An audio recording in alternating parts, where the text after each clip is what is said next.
Okay, my friends, right off the bat, I wrote a paper in 2015 about the draining of the Sahara coming straight out here, creating the Cape Verde Islands. As you can see, it's just piled up over here. Now, this is the eye of the Sahara, and Plato talked about this sinking in one single day, causing more mud. They will never speak of mud again, and it ran out here and created the Cape Verde Islands. Now, we all know about Typhon and Ares, the fish. This is literally an eyeball. I'm going to show you this in so much detail that it is not able to be denied. All this stuff ran out when the Sahara collapsed. And here's the straits that Plato spoke of, and everybody else interpreted the straits as being the Straits of Gibraltar. It is not. It's just the Straits of Atlantis, which allowed them access through this tiny little slit. When this collapsed, all of that ran out, and Atlantis dropped in. It sunk. Exactly what Plato says. Exactly. Let's get into this. This is going to be deep, and it's going to be stunning. Okay, mes amis, get ready for the shocker du jour. We are going to be looking at this right now, and that is in the area of Atlantis, which is the eye of the Sahara. Now, I'm going to explain to you this. I mean, I have the evidence to support every word I'm saying, and if anybody would like to speak up against me, that's what I'm looking for, but with details, not just I'm an idiot. I'm going to show you the details to prove what I'm saying.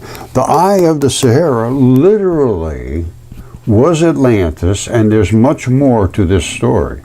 Let's talk about this pattern right here. Okay, my friends, as you know, I discovered mud fossils, and since then I've been on a quest to uncover things that have just been dismissed as mythological or just made up allegories and so forth. And I have studied virtually all the ancient writers that spoke of events and the unfolding of things related to the gods primarily, which is in the mythology. Now, take it for whatever it's worth. I'm just speaking about what was written and what I can show you today exists. You take it from there. I'm not trying to make you feel one way or the other about anything. And I have my own personal views about eternity, which I believe is an absolute fact. In my mind, I'm going with that. And I also believe, according to the things that I have read and studied, and I have studied them deeply, that Jesus Christ is as advertised, and he came to say, you do the things I'm telling you, and you get out of this thing alive. Nobody ends up being alive. Everybody dies. Physical body dies. What about the rest of you? Is there a spiritual soul, spirit? It appears there is. To my way of thinking, now again, this is all up to you to make your own decision. I am presenting my side of it. You can present your side of it to me. That's fine. I don't care. But I want you to stay in the realm of reality, something that you can physically, materially point to, not just say, oh, this is crazy, you can't read this stuff because it's not inspired by whatever. No, I can read everything. And then I decide, you should do the same thing. All right? Because I'm going to tell you right now, this is AI. This isn't right. And I'll tell you why it's not right. Let's get started. I'm going to show you Atlantis. I'll show you exactly what happened and how Plato described it. And then I'm going to show you how it's been distorted through history to change a little of this, a little of that, which makes it, nobody can understand it because there's been a little changes here and there. Let's see what materially exists and what was written. Do they work together or are they just totally wrong? Let's take it from here. Now, whenever I speak about biology and different body parts, I don't speak about them without having any knowledge about them. I have a book here. This is probably the best book that's ever been written about all of the body parts, visually stunning. Now, this is an eyeball. Look at this. You see that? You see that right in here? What's that called? That's called the optic nerve. You see it? That's the optic nerve. And it runs back to the brain to send the signals from the eyeball to the brain. All right, so let's see what happened in the desert there, because I'm going to show you an eyeball. What I just showed you over here is the same stuff. Now let's see where it came from. Can I show that it was from an eyeball? Yes, I can. Now I've been studying this area for a very long time, and this is Plato's work. It was called Timaeus and Critias, where he described Atlantis as being powerful, advanced civilization, existed about 9,000 years before his time. That, I believe, is not accurate whatsoever. I believe it was 900 years. All right, so that's one thing I'm taking a dispute with. Only 900 years before Plato. Now, according to Plato, Atlantis was located beyond the Pillars of Hercules. I also take account with that. No, it was outside the pillars. That's all he ever said, I believe. Now, they say the Straits of Gibraltar, the Pillars of Hercules. Somebody said, well, outside the Straits. Well, there was only the Straits of Hercules, Pillars of Hercules, whatever. However, I'm going to show you there was another Straits. It was a large island with rich culture, advanced technology, formidable navy. It was just nothing but boats. Now the key points is society and culture. Atlantis was said to be highly organized with impressive architecture, complex political system. The inhabitants were depicted as prosperous and powerful, similar to what America was. And then they went into moral decline. Over time, the Atlanteans became morally corrupt, greedy, and ambitious. The decline angered the gods, leading to their eventual downfall, their destruction, according to Plato. Atlantis was ultimately destroyed in a cataclysmic event. Now listen to this carefully. It was sinking into the ocean. So it was in the ocean. It sunk in the ocean in one single day and night of misfortune. All right, one single day. Historical influence. The story of Atlantis has sparked countless theories, debates about its existence, with some viewing it as an allegory, just fake, for hubris and moral decay. Saying, you guys do this kind of thing, you're going to collapse. This whole society will collapse. And I'm going to tell you right now, I see this just happening everywhere. You take your own point of view, I got mine. While others have searched for its historical basis, I search for its physical and historical basis. While many consider Atlantis a myth, which I do not, it is actually fact, its tale continues to captivate imaginations, inspire various interpretations in literature, philosophy, and even archaeology. Exactly. These are the points that I will make right now that literally prove Atlantis was exactly as it was written. And not only that, there's more to this story, which involves biology. Okay, my friends, get your brain ready for this, because this is going to be hard for you to absorb. You see this abrupt transition? I talk about this all the time. Well, why is this like that? And then all of a sudden you get to that. And what the heck is that? What the heck is going on there? That's called an abrupt transition. I talk about them all the time. There they are, and it's all over this whole place. Now, why would it be like that? Where is that coming from? This is an optic nerve. That is the optic nerve of the eyeball, which is right here, which is the eye of the Sahara. It's an actual eyeball. And this is the vein, artery, I believe, and that's the vein feeding the eyeball. This side comes in, and this side, I think, goes back out. That's why it's cloudier looking. Now, I would love to have an optometrist or somebody that understands biology. Geologists have no clue. They have no clue whatsoever what they're looking at anymore. This is an eyeball. Now, the Earth is just a corpse. And these are the things that were written by every culture. Not just like the Nordic and this and that. They all said the Earth was made out of a giant or something. Now, and that's the eyeball. Now, Plato claimed that, and he was like 400 BC.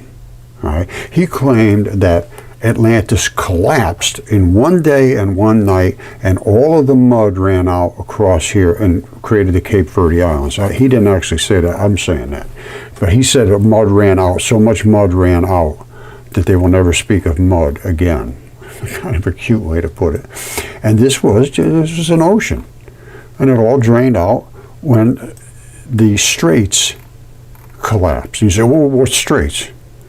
First of all, it was in the ocean, so this is the desert now. So originally there was an ocean here. It had to be, if this is Atlantis, and it was the eye of the Sahara, and it was truly, and it was, because this all drained right out through here. When that collapsed, everything went. And where did it collapse from? Well, right at the straits. And you say, oh, I don't see any straits.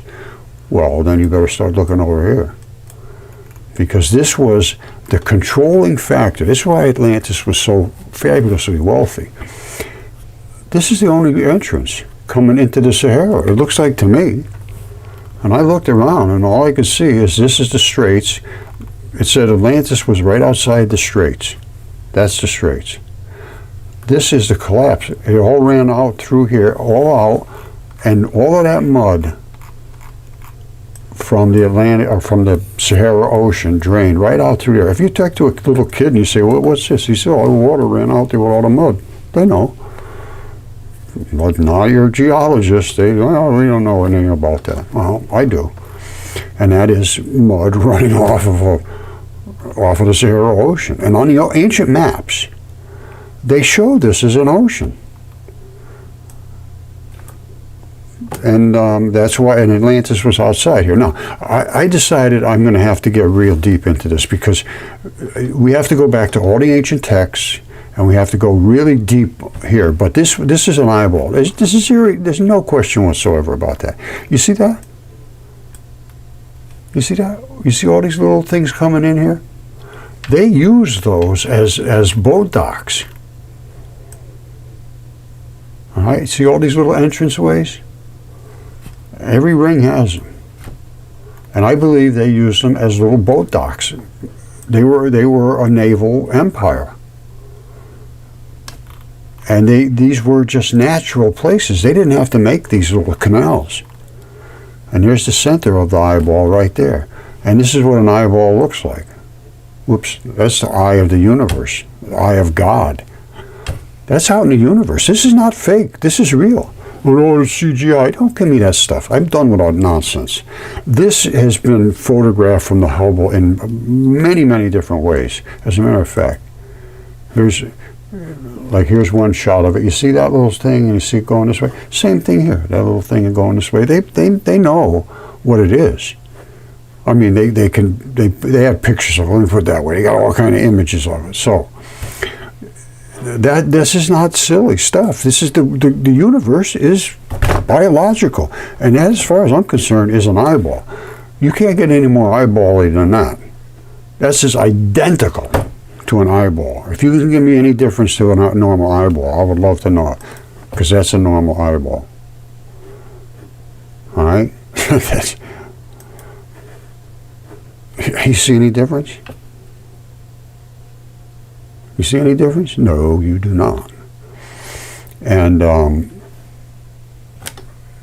like I say, this is going to turn into a pretty good ramble, because I got all the evidence about what Plato said, and when this happened, and when that happened, and he, like I say, he lived early in the BC times. 400 BC was pretty early.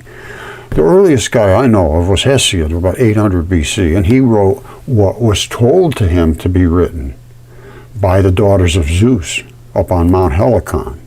He's out tending his sheep, flock, whatever it was, of whatever he had. And the muses, which are the daughters of Zeus, just popped up, and they said, hey, come here, we want you to write a book about our history. And he said, I can't write. And they said, oh, yes, you can. And they gave him a laurel rod, a magical rod. And he said, right. And I mean, the details, unbelievable, unbelievable. It's Hesiod or Hesiod. Everybody pronounces things different. I make it phonetically easy. Hesiod, Hesiod. Now, and he was 800 BC. That's the first guy I know of. And he wrote about the theogony and all of the beginning and the gods. And it was all mythological stuff. But it has turned out, as far as I'm concerned, that's an eyeball. And so is this. So is that. And this is the dragon and the fish he also wrote about. In Apollodorus, which comes mostly from Hesiod, is the dragon runs all the way 1,200 miles long. And the fish that he was attacking, which was Ares, they said the gods turned themselves into animals to try to get away from this guy. And Ares turned himself into a fish, so I'm assuming that's Ares. And Typhon, who was fully described as exactly what he is here, and his throat was cut with God's great and mighty sword, which appears to be Zeus, and slashed. And this is red and blood. Red and black is blood. That's always, you see red and black in the same area, that's been a sliced red, artery and vein, and they're different types of iron oxides. The red is Fe2O3. That's got 3 oxygens attached to 2 irons. Then you got Fe2O2, which is the black. That's only got 2 oxygens, still attached to 2 irons. But they give up and they take, and they give up and they take in your body, and it absorbs oxygen and gives it out. And they give it up, you got to have a lot of oxygen moving around. But you see up here, this kind of fluidy looking stuff, that's not blood. This is blood, black and red blood. This is the effluent of a decaying body. Now listen to this. Just think about this now. I did some measurements. If this eyeball is an eyeball, which is virtually no question. I can show you the optic nerve, I can show you the blood vessels, I can show you everything about it. Every single thing about it is eyeball. Now, its size is 25 miles across. 25 miles. Now, Typhon's eye is 3 miles. Now, Typhon is 1,200 miles long. 1,200 miles from here to here. He's on the ancient maps. They knew about him. And it's all written about. And Pan, who was one of the Titans, tempted Typhon to come out with a banquet of fish. That's what was written in the ancient texts. I'm not making these words up. And now, I don't know if this whole thing happened at the same time and they were fighting and then the whole thing collapsed, or it just collapsed on its own, and I don't know. But they're here, and so is the Eye of Sahara, which is Atlantis. So anyway, if you do the multiplication, 25 miles here, 3 miles there, 1,200 miles long, whoever owned that eye would have been 100,000 miles long if it was the same dimensions as this, which I don't know, who knows.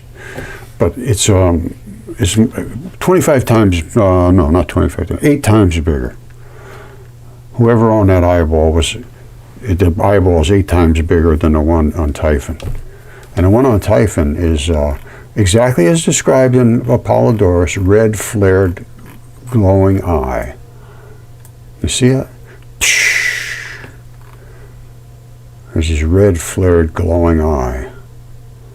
And here's where he comes out. Here's his beards.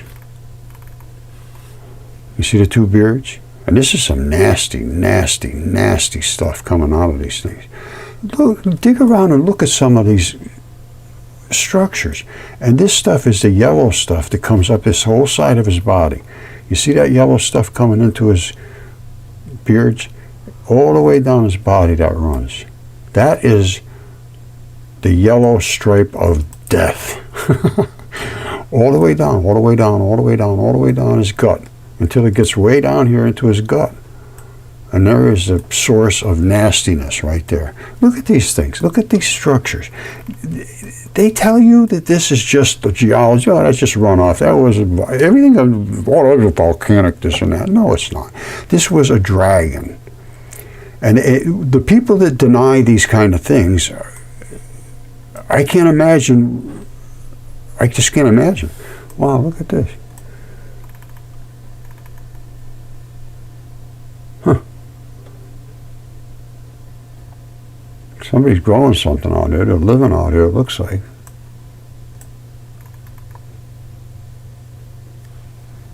Huh.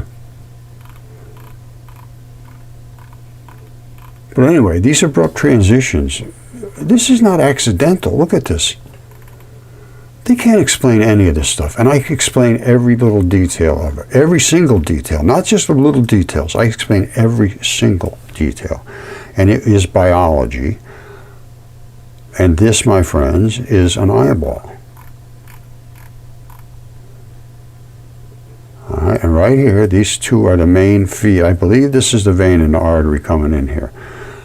And then this is the optic nerve coming out, just as I showed you.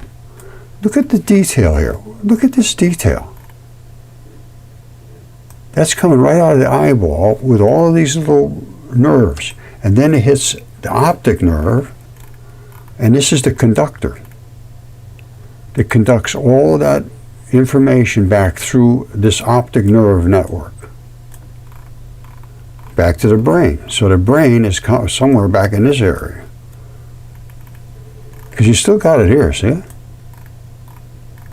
This is exactly what happens in the optic nerve I showed you before. Let me just show you again so you don't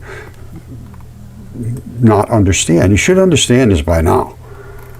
People that don't understand, they don't really, they won't look. Their mind is shut off or something.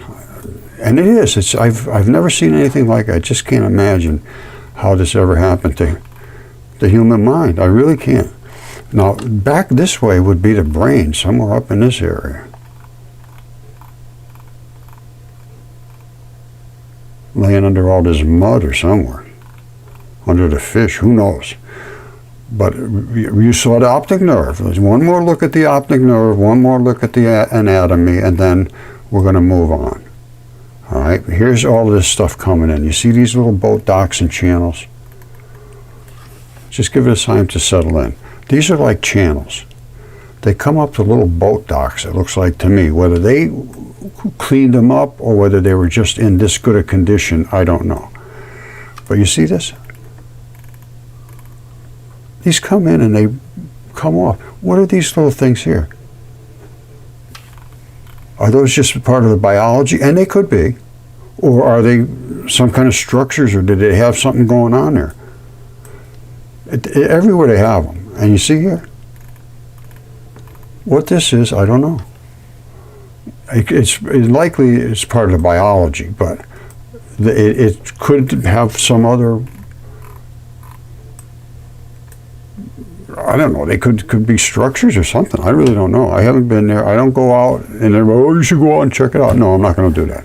I'm too old to do that. I do research on the biology versus what you see from space. And that it is right there. Are those buildings? Are those little nerve fibers? These look like channels coming in. Major channels coming in, and then they slice off into the boat docks. Now, as you come through here, they have all the same thing coming down. And you come up to the main island, which is way down here. And this is not, this is biology. This is biological. This is not just hills and valleys and running off here and there. No. And again, I'd like to hear from somebody that is an optometrist or something. What this is doing here, I'm not sure.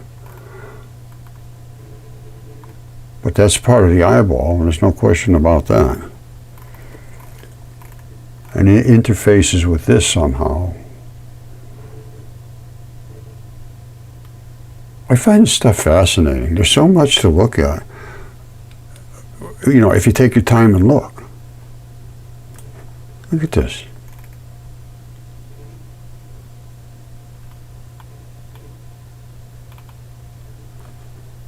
There's more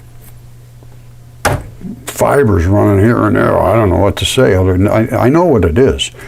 There was a million different plates, one on top of another. That's what an eyeball is, and these things pull them and adjust them so that you can see. That's what these are. These are little adjusters to adjust these plates there, and there's a ton of them. Excuse me. And I could see more about biology than the best microscopes in the world. This is better than you can see at anything, but you just got to take your time. You see that? It runs all the way around outside and back out again, or in and out and that way. And an optic nerve, all I can say is it is what it is. Okay, my friends, as I say, I've been doing this a very long time. I have a lot of details about this, so in order to do this correct, I'm going to have to take some time. Let's just wrap this up pretty much for today. Well, I'm probably going to do another one today that will elaborate on what Plato said and what it actually means in the ancient texts, and does it have any meaning on what our eternity is going to be. Right now, I don't think people understand virtually anything about our history. I know they don't. There's very, very few, and the only ones that do are ones that have been working with me and following me. It's just a fact. I'm not bragging about it, it's just a fact. And if the ones that should be paying attention to it refuse, and that is also a fact. So, and all these things were written about, and that is also a fact. And I would look at material evidence, and that is also a fact. So and I use DNA, and I use CAT scans, and I use specimens, and all the mud fossils are very, very accurate and correct. And, well, hold on one second. You know, I'm going to do a long one about all of the history that relates to the stories that were told. You know, Herodotus, Plato, Hesiod, Ovid, all of them. And this was my introduction to mud fossils. It's only a minute long, 48 seconds. Here it goes. As you can see, we have some new types of feet, some in a highly eroded condition, some literally turned to sandstone, some turned to mudstone. And this is extreme amounts of blood coming down to the artery. This one also has that. You may be able to make out a big bone here and a bone here. There's a bone on this one right there, which is our tibia, and the fibula went here and broke right off. So this is pretty close to human. This is a little different. I don't know. And then, well, anyway, this is about the mud fossils. I discovered these 15 years ago or more, or about 15 years ago, and I was so pushed back by primarily Yale, and so I went ahead and had DNA tests and CAT scans and all that stuff on 3 different specimens. 2 of them were giants. These are just normal size. 2 of them were giants, and I have other stuff. That's a hair follicle. That's a hair follicle, erector pili muscle, sebaceous gland, and then these the vein and artery at the bottom, the hair shaft coming up the top.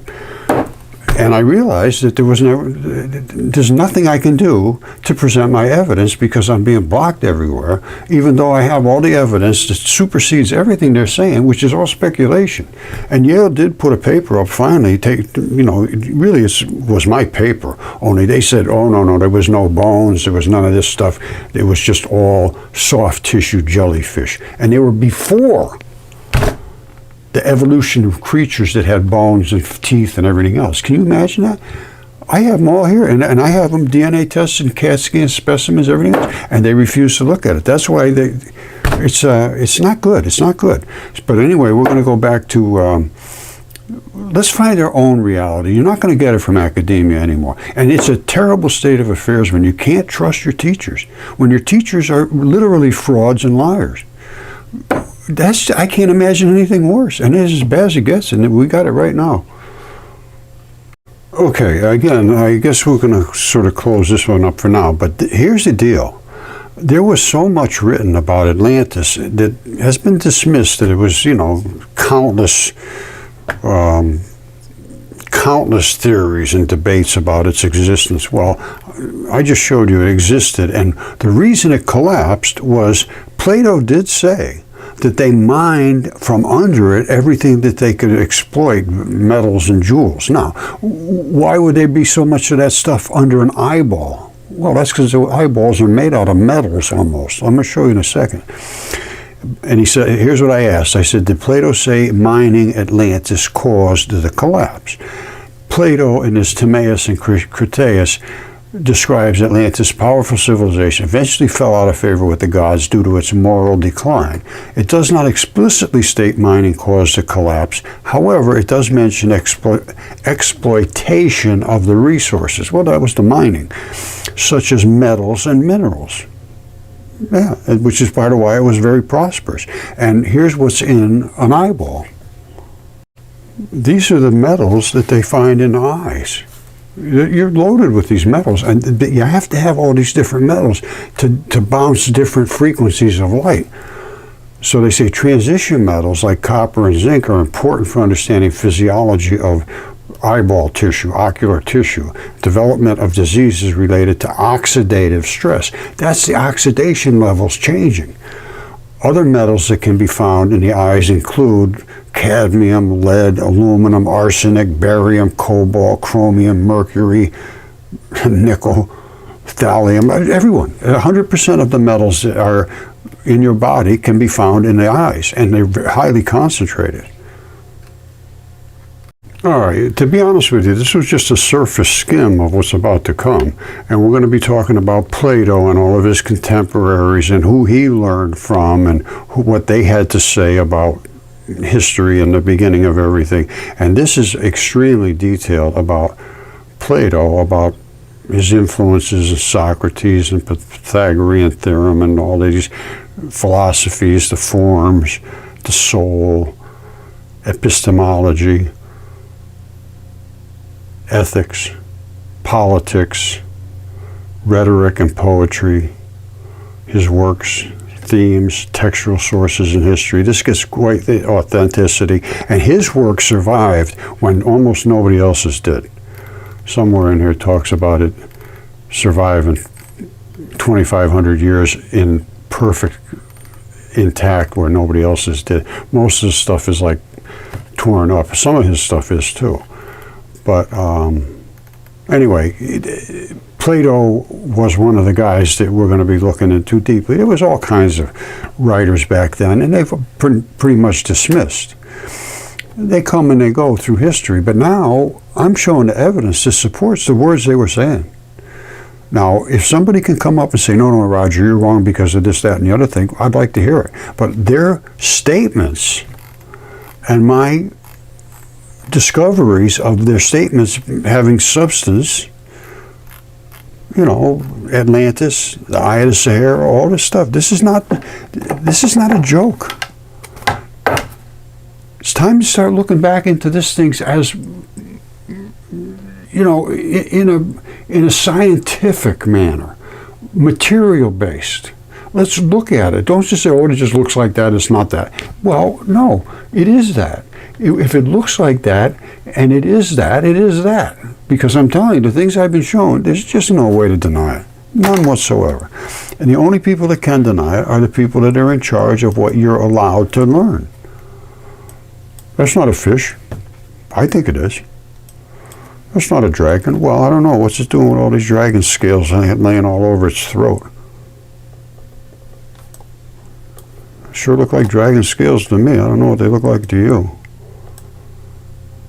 And on the ancient maps, there he was. There's his throat. It's collapsed. It's cut and slashed with a great and mighty sword. And even in the Bible, it says that he would use his strong, broad sword and kill the Leviathan and even the dragon that lives in the sea or something like that. I don't know. It's time to reevaluate all this stuff. This is not just something spectacular. Oh, this is very amazing. Yes. But not only that, there's so many statements written about our eternity based on these things and how you conduct your life and everything else. So, you know, that's a whole other issue of it. I'm going to show the material, and then I'm going to say, here's what was written.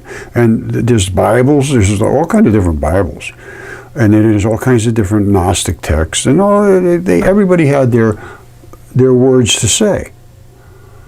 However, when they all stack up like this, then you got to say those words might mean something. When there's just a word here and a word here, well, maybe, maybe not.